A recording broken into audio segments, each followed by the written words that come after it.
Déterminer la structure de Lewis d'un atome. Donc, nous allons voir les règles qu'il faut faire pour déterminer la structure de Lewis. Voilà, pour, un atome, c'est-à-dire quand on a un atome tout seul. Donc, par exemple, on a N qui est égal à enfin N, qui est l'élément azote, dont on a le numéro atomique qui est donc le nombre de protons, présents dans le noyau et donc le nombre d'électrons, présents, autour de l'atome. Et donc la première chose à faire, c'est de trouver la structure de Lewis, enfin pas la structure de Lewis, mais la structure électronique de l'atome, c'est-à-dire répartir les électrons sur les différentes, couches et sous-couches électroniques. Donc on va faire ça pour l'azote. Donc 1s, c'est la première couche et qui comprend et les sous-couches S comprennent uniquement 2 électrons, donc on met un 2. Ensuite, 2s, deuxième sous-couche, donc également 2 électrons. Donc là, j'en ai déjà mis 4, mais il y en a 7. Donc ensuite, il y a 2p et donc 2p, il y en a plus que 3 à mettre et sous une sous-couche P, on peut en mettre 6. Donc du coup, ici, j'en mets 3, voilà. J'ai déterminé la sous-couche, enfin, je veux dire la structure électronique de l'azote. Maintenant, grâce à ça, on va déterminer le nombre d'électrons de valence de l'azote. Le nombre d'électrons de valence, c'est le nombre d'électrons qui est sur la dernière couche, de l'atome. Voilà, et ça, c'est dans le but de trouver la structure de Lewis, ou il y a un autre terme que structure de Lewis, c'est également, représentation de Lewis. Donc ici, j'en ai 5 électrons sur la couche externe. La deuxième couche numéro 2, on voit qu'il y en a 5 parce qu'il y en a 2 et 3, ça fait 5. Donc du coup, nombre d'électrons de valence, ça fait 5. Voilà. Et ensuite, pour déterminer la représentation de Lewis de l'atome d'azote, donc déjà j'écris le symbole de l'azote comme ça au milieu. Et donc, qu'est-ce qu'il faut faire? Il faut remplir 4 cases autour de l'atome avec le nombre d'atomes d'électrons de valence, le nombre d'électrons de valence. Donc voilà, si jamais l'atome vérifie la règle de l'octet, hein, la règle de l'octet. Qu'est-ce que c'est que vérifier la règle de l'octet? C'est, donc être tel que, on est stable lorsqu'on a, 8 électrons sur sa couche de valence. C'est-à-dire qu'il se comporte, enfin, il évolue de telle manière que l'atome évolue de telle manière à avoir 8 électrons pour être stable, sur sa couche de valence. Sinon, il faudrait mettre qu'une seule case dans le cas du règle du Dewey. Donc la règle du Dewey, c'est vérifié pour les atomes qui ont un numéro atomique qui est inférieur ou égal à 4. Donc nous, on est avec, un numéro atomique supérieur ou égal à, supérieur strictement à 4. Par conséquent, il vérifie la règle de l'octet. Donc du coup, on remplit 4 cases. Donc c'est comme si en fait on avait 4 cases, une en fait, à chaque, coin ici, une là, une là, une là, une là, qu'on va remplir avec les électrons, les 5 électrons de valence. Donc j'en mets déjà un dans la première case et on ne doit pas en remplir une tant que on ne doit pas en mettre 2 électrons dans une case parce qu'au maximum on en met 2, hein, tant que les autres n'ont pas déjà un électron. Donc là je remplis déjà, donc je mets un électron dans chacune des cases, voilà. Bon, il m'en reste combien à mettre? Il m'en reste plus que 1 à mettre. Bon, bah, alors je le mets dans une des 2 cases avec un autre électron, voilà. Et donc, quand, ils sont à 2 dans une case, ils forment ce qu'on appelle un doublet non liant. Donc je fais un trait une fois qu'il y en a 2 comme ça, qui remplacent les 2. Donc ça fait un doublet non liant. Et là, voilà, j'ai terminé, j'ai la représentation, de, Lewis de l'atome d'azote. Voilà, voilà, représentation de Lewis de l'atome d'azote. Bien sûr, par la suite, il ne restera pas de cette manière-là, hein, puisque, comme j'ai dit, les atomes, ils évoluent de telle manière à avoir 8 électrons sur leur couche de valence. Donc il va chercher, soit à former un ion en acquérant des électrons ou en cédant pour vérifier la règle de l'octet, ou alors à former des liaisons. L'azote, ça va plutôt être des liaisons parce que ces électrons-là qui sont tout seuls dans des cases, ils vont pas chercher à rester tout seuls. Ils vont chercher à faire des liaisons, comme cela pour devenir des doublets justement. Et ils vont justement acquérir en fait un électron d'un autre atome, qui sera également tout seul dans une case pour ensuite former un doublet qui s'appellera un doublet liant et donc du coup il sera lié à cet atome. Donc on va voir comment faire la structure de Lewis d'autres atomes, par exemple le carbone. Donc carbone, on fait le même principe.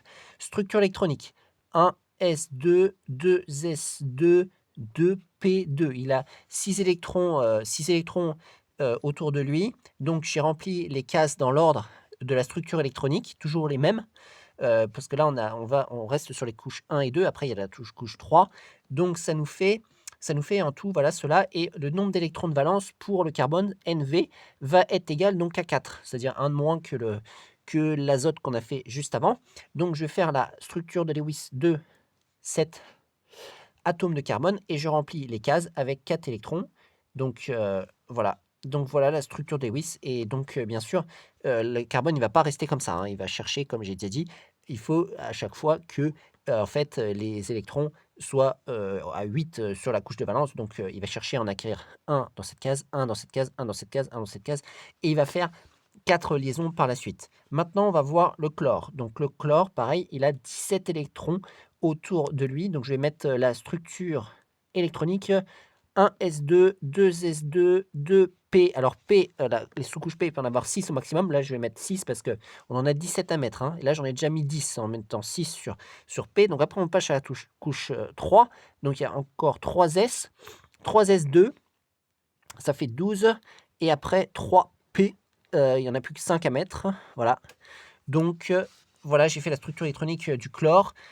Combien a-t-il d'électrons sur la couche de valence? Nv égale, la couche de valence, c'est la dernière couche. Donc il y en a 3, c'est la couche 3, et il y en a 7 dedans. Donc ça fait N7. Et maintenant, je fais le chlore et je remplis les cases 1, 2, 3, 4. J'en ai déjà mis un dans chaque case. 5, 6, 7. Je continue à en mettre dans les cases jusqu'à en mettre 2. Donc du coup, on a un doublé qui se forme ici, un doublé qui se forme ici, un doublé qui se forme ici. Et voilà la représentation de Lewis du chlore. Donc du coup, lui, il va chercher en fait à faire, là ici c'est un L, hein, qu'une seule liaison par la suite, pour justement avoir cette couche, enfin cette case ici qui est pleine pour former une liaison. Donc ensuite, on va voir P, le potassium. Donc maintenant, qu'est-ce qu'on fait? On fait la structure électronique. Donc il a 15 électrons sur sa couche de valence, 1s2, 2s2. Donc c'est un peu la même chose que le chlore, sauf que j'en mets 2 de moins, quoi. P6, 3s2, 3p3. Donc nombre d'électrons de valence, c'est égal à 5. En fait, c'est comme l'azote qu'on a fait au début. Il en a 5 sur sa couche de valence, 5 électrons de valence. Donc du coup, ça va donner la même chose que l'azote, hein. Ça va donner cela. Voilà, si on le fait, ça va donner cela. Ensuite, S, le soufre, nombre d'électrons de valence égal. Alors déjà, on fait la structure électronique. Donc 1s2, 2s2, 2p6. Là, j'en ai déjà mis 10. 3s2, 3p, 4, 3p4. Donc il y a 6 électrons de valence, 6. Il est dans la même colonne en fait que l'oxygène, qu'on verra juste après. Et donc si je remplis, ça fait 1, 2, 3, 4. J'en ai déjà mis 4. J'en ai plus que 2 à mettre. J'en mets un là et allez, je vais en mettre un là. Et donc du coup, ça fait ici un doublet non liant et ici un doublet non liant. Voilà, je le représente avec un trait. Et il y a 2 cases avec un seul électron qui vont chercher ensuite à faire des liaisons pour justement devenir des doublets, eux également, pour être stables et vérifier la règle de l'octet. Donc voilà pour le soufre. Pour l'oxygène, 1s2, 2s2, 2p4, voilà. Combien y a-t-il d'électrons de valence? C'est-à-dire sur la dernière couche, il y en a 6. Donc on va faire la structure de Lewis, mais en fait, des électrons qui ont la même nombre d'électrons, enfin je veux dire des atomes qui ont le même nombre d'électrons sur la couche de valence, ils ont la même représentation de Lewis. Donc du coup, même chose que le soufre, comme je disais, ce sera comme ça sa représentation de Lewis. Il va chercher à faire 2 liaisons. Donc ensuite, on va regarder le néon. Donc néon, c'est intéressant. Donc 10 électrons au total. Je mets la structure électronique, 1s2, 2s2, 2p. Donc là, j'en mets 6 et c'est terminé. Combien y a-t-il d'électrons de valence pour le néon? Nv égale 8. Nv égale 8. Et donc, néon, et je remplis les cases autour, les 4 cases comme cela. Donc là, j'en ai déjà mis 4. Il y en a encore 4 à mettre. Donc j'en mets une dans une case, encore un dans une case, encore un dans une case, encore un dans une case. Et on voit que dans chaque case, il y en a 2. Hop, trait, trait, trait, trait. Et voilà le structure de Lewis, ou la représentation de Lewis du néon. Et on voit que en fait, il a déjà 8 électrons autour de lui. Il est stable, ça s'appelle un gaz rare. Voilà il ne fera pas de liaison, il restera tout seul comme cela, il ne participera pas à des molécules. Donc voyons maintenant le hydrogène. Donc le hydrogène, nombre d'électrons de valence, on ne sait pas encore, mais on fait la structure électronique, ça fait 1s2. Donc lui, globalement, il a, globalement, également, il a, qu'est-ce que j'ai fait? L'hydrogène, il a, enfin, c'est pas n égale 2. Je ne sais pas ce que je voulais faire, mais en tout cas, c'est n égale 1. Donc, du coup, je fais cette structure électronique, ça fait 1s1. Voilà, donc nombre d'électrons de valence, 1. Voilà. Et maintenant, H avec un seul point ici. Voilà, je remplis qu'une seule case. Alors il faut savoir que oui, l'hydrogène, il vérifie pas la règle de l'octet, il vérifie la règle du duet, et donc il a qu'une seule case en fait à remplir. Donc c'est par exemple cette case qui est là, et je mets qu'un seul électron dedans. Et bien sûr, il va chercher comme d'habitude à la combler en faisant une liaison. C'est pour ça que les hydrogènes font qu'une seule liaison.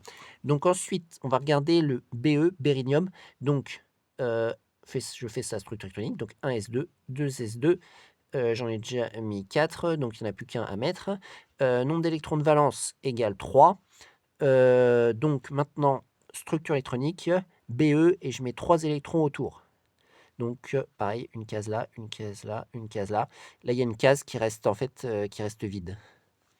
Et voilà la structure électronique. Donc lui, il cherchera à faire 3 liaisons, et des fois, il y a un atome qui va arriver et hop, qui va lui faire une petite, enfin qui va combler en fait avec un doublet cette chose-là qui permettra de faire une 4e liaison. Mais bon, bref, c'est une lacune électronique. Donc du coup, voilà pour la structure électronique du béryllium.